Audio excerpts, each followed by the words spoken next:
Bonjour et excellent début de Ramadan. Il est 13h, c'est l'heure de notre nouveau rendez-vous d'information durant ce mois sacré. Voici les titres du journal.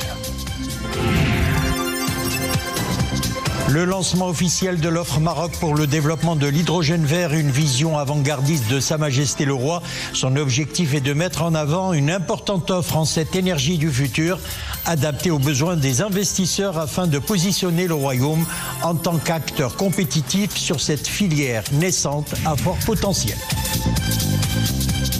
En ce premier jour de Ramadan, chacun d'entre nous œuvre à s'adapter à sa façon au nouveau rythme de vie lié au mois sacré. Nos habitudes alimentaires changent, c'est bien normal. Les spécialistes mettent en garde contre les carences et les excès. Une bonne hygiène alimentaire est à privilégier. Et puis les souks et les marchés connaissent une dynamique particulière en ce début de Ramadan. Les aliments de base servant à la préparation des plats traditionnels et autres trônent sur les étals des commerces. La fièvre acheteuse semble s'emparer de certains consommateurs. Nous suivrons le reportage dans un des marchés de la capitale. Très attendu par les investisseurs, développeurs de projets industriels, équipementiers, la circulaire de la mise en œuvre de l'offre Maroc pour le développement de la filière de l'hydrogène. Elle a été lancée officiellement hier par le chef du gouvernement. Cette circulaire intervient en application des hautes orientations royales. Elle permettra au Maroc d'occuper une position privilégiée au niveau continental et international en matière de développement des énergies renouvelables. Samira Azban et Zakaria Mokinbillah. L'hydrogène vert, un des leviers d'avenir pour accélérer la transition vers la neutralité carbone. Produit à partir d'énergie propre, l'hydrogène vert est utilisé pour la décarbonation des usages industriels d'hydrogène. Il permet une meilleure intégration des énergies renouvelables et favorise un transport écologique. Porté par une vision royale clairvoyante, l'intérêt croissant du royaume pour produire et exporter ce produit est un vecteur de la transition énergétique dans le contexte des défis logiques. Le Maroc est considéré comme l'un des pays pionniers dans le domaine de l'hydrogène vert et des énergies renouvelables. Ce produit est au centre de l'attention aux recherches scientifiques et contribuera au développement de secteurs importants tels que l'automobile et l'aéronautique. L'hydrogène vert est donc l'alternative aux énergies fossiles. La production d'engrais, un autre segment dans lequel le royaume excelle. Là aussi, la production s'oriente vers l'utilisation de l'hydrogène vert. Le programme d'investissement 2023-2027 indique l'objectif d'atteindre la neutralité carbone avant 2040 à travers l'investissement dans l'hydrogène vert et la production d'1 million de tonnes d'ammoniac vert en 2027.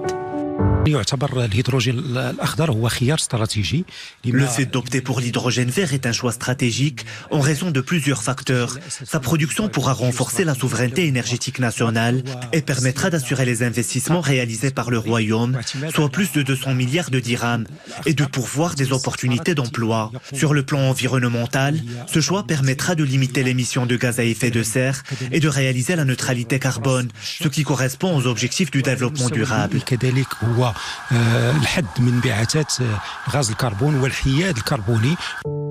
La première voiture marocaine à fonctionner à l'énergie verte a été développée par de jeunes compétences nationales, un indicateur sur l'orientation d'exploiter une énergie propre dans les transports. Pour le Royaume, l'objectif est de produire près de 3 millions de tonnes d'hydrogène vert à l'horizon 2030. Nous entamons aujourd'hui notre première journée de jeûne avec l'avènement du Ramadan. Du coup, notre rythme de vie change et nos habitudes de consommation aussi. Alors pour adopter un jeûne sain pendant ce mois sacré, il faut éviter les carences et les excès alimentaires. Voici quelques conseils médicaux à suivre en cette période. Reportage Mariam Benzekri, Nourdine Sabir, le récit est signé Maria Aoued. Une alimentation saine est essentielle au bien-être de chacun. Exit les aliments transformés, les sucreries. Pour vivre sereinement cette période, il est préférable de cuisiner les produits frais de saison, mais aussi les incontournables du Ramadan. Prendre le temps de bien mâcher et privilégier des repas légers. Chez nous, tout est fait maison. Les jus, le slow et toutes les gourmandises traditionnelles. Nous n'achetons que quelques sucreries pour les enfants. Il faut impérativement changer ses habitudes alimentaires durant ce mois, afin de préserver son capital santé. N'est-ce pas là la période idéale pour supprimer le sucre? Vous le savez pourtant, le sucre est le pire ennemi du métabolisme. Il crée des maladies aussi bien chez les personnes âgées que chez les enfants. Bien manger est l'affaire de tous, qui plus est en ces périodes de jeûne, où un rééquilibrage alimentaire est souvent nécessaire. Selon les recommandations des médecins, il serait préférable de consommer 1,5 g de protéines par poids de corps afin de maintenir sa masse musculaire tout en réduisant sa consommation de sucre et d'amidon. S'il y a une recommandation impérative à suivre, c'est celle de s'hydrater correctement. Il faut boire toute la nuit et éviter les sodas qui contiennent trop de sucre. De plus, il faut impérativement éviter les graisses saturées, car elles amplifient la sensation de soif. À la rupture du jeûne, je commence toujours par une salade, puis des œufs et de la viande. J'aime beaucoup les émincés de poulet et de foie. Par contre, je ne bois jamais de soupe car cela me cause des aigreurs d'estomac. Après quoi, je m'autorise un verre de thé à la menthe, mais un verre seulement. Bien gérer son alimentation durant le ramadan est un des autres défis à relever. Les nutritionnistes conseillent de fractionner le repas du soir en 3 temps afin de gérer au mieux et sans baisse de tonus son jeûne. Avant la rupture du jeûne, les fins gourmets se plaisent à arpenter les allées des souks et marchés arborant des couleurs variées et dégageant des senteurs appétissantes. Difficile pour eux de ne pas succomber à la tentation. Et vous allez le voir dans ce reportage, l'affluence est palpable dans les différents points de vente en ce début du mois sacré. Reportage à Rabat, Iman Slaoui, Abdel Fattah Zouine, Oumaïma Ramli. Une agitation inhabituelle aux portes du marché central de Rabat. Depuis quelques jours, les étals sont bien achalandés, bien approvisionnés en quantité suffisante en produits alimentaires. Fruits, légumes, mais aussi épices et des fruits secs à en satisfaire tous les goûts. Nous faisons les courses pour les premiers jours du mois de Ramadan. Vous savez, nous les Marocains, nous aimons bien garnir nos tables de bonnes choses. Nous achetons des fruits et légumes et du poisson. Ce sont des indispensables de notre table ramadanesque. Ici, nous pouvons nous procurer les produits propres au mois sacré comme le brérir ou encore le meloui. Côté vendeur, l'ambiance est tout autre. Il faut faire vite pour satisfaire tous les clients et leurs besoins.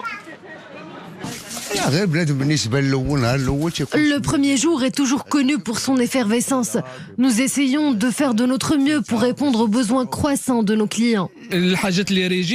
Comme d'habitude, les douceurs traditionnelles qui accompagnent le mois du jeûne sont de retour. Cette année, beaucoup de nos clients nous ont demandé des produits qui allient régime sain et tradition.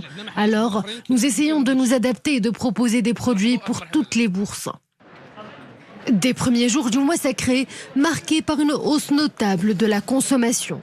Pour lutter contre toute forme de spéculation, les opérations de contrôle de prix sont appelées à s'intensifier pour préserver la qualité des produits et les niveaux des prix. L'actualité internationale dominée toujours par la situation palestine. Arza, la population civile palestinienne, a entamé le mois sacré de Ramadan sous les bombes de l'armée israélienne. Le secrétaire général de l'ONU s'est dit, je cite, atterré de la poursuite du conflit malgré le Ramadan, appelant à faire taire les armes et libérer les otages pour faire honneur à l'esprit du mois sacré des musulmans. Sur le terrain, des familles cherchant à se protéger des bombardements israéliens luttent pour survivre alors que la faim et la malnutrition s'installent. C'est déchirant et totalement inacceptable, a déploré Antonio Guterres. Les yeux du monde nous regardent, l'histoire nous regarde. Nous ne pouvons pas détourner les yeux, a martelé Antonio Guterres, alors que l'offensive israélienne a fait 31 112 morts dans la bande de Gaza, en majorité des civils. À Wellington, la capitale néo-zélandaise, les autorités de supervision de l'aviation civile ont commencé à enquêter sur l'incident technique survenu dans un Boeing à destination de la Nouvelle-Zélande. L'appareil, un Boeing 787 Dreamliner, opéré par la compagnie chilienne LATAM entre Sydney et Auckland, avait rapidement perdu de l'altitude au-dessus de la mer de Tasmanie. C'était lundi soir, propulsant au plafond tous ceux dont la ceinture de sécurité n'était pas bouclée. Une cinquantaine de passagers ont été soignés après l'atterrissage à Auckland et 4 personnes étaient toujours hospitalisées selon les autorités. On prend la direction de la Floride. Une centaine de spectateurs sur la plage de la ville de Venice étaient face à un animal mourant. Un immense corps gris gisait dans les eaux turquoises. Le spécimen a été identifié comme un cachalot échoué sur un banc de sable. Mesurant près de 14 mètres, le cétacé peinait à respirer depuis dimanche. Il est mort hier pendant son sauvetage. Des biologistes vont d'ailleurs recueillir des prélèvements afin de déterminer la cause de sa maladie et de sa mort.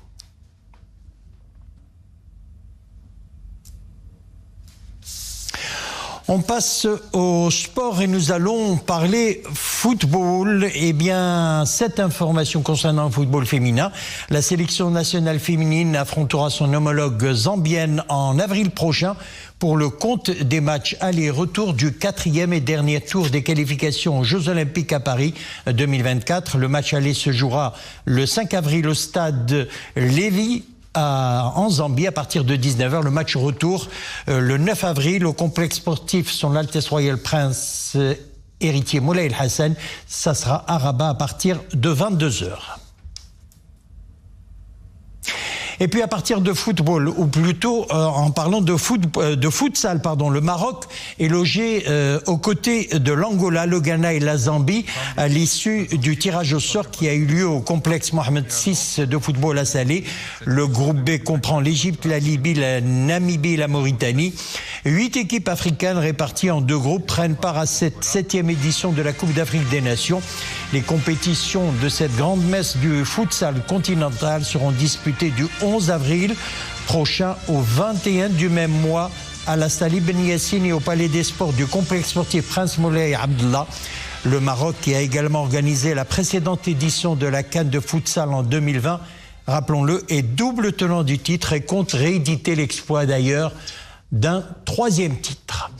Voilà, c'est avec ces informations sport que nous refermons l'édition. Merci de l'avoir suivi. L'info revient dans quelques instants sur Oula. Ce sera le JT en espagnol présenté par Zoubi Delftri. Bonne rupture de jeûne.